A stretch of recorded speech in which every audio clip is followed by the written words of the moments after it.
wild leek season, or some people call them ramps. And as you can see, I've cut them off at the stem. And what that does, it lets the plant regrow. Picking these out by the bulb isn't really sustainable. They take 7 years to go to seed. So this is one of my favorite easy recipes to make with ramps. And again, just cut them off. It'll ensure they grow back next year. You can take some, and the bulbs are great for pickling.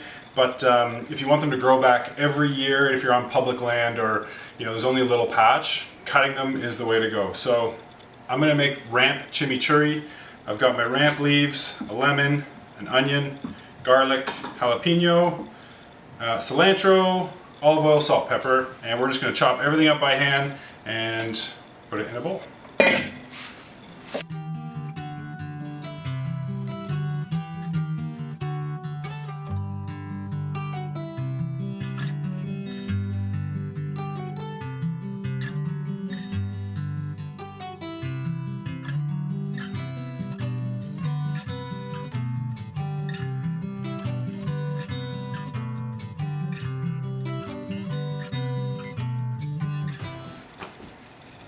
All right,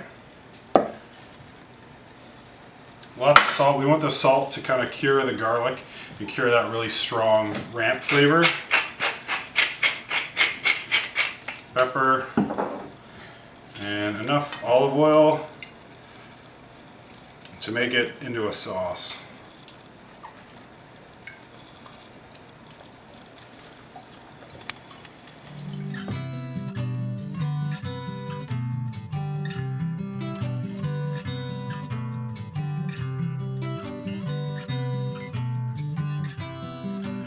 We got this beautiful beef tenderloin that I've smoked really low, and I'm going to reverse sear it now.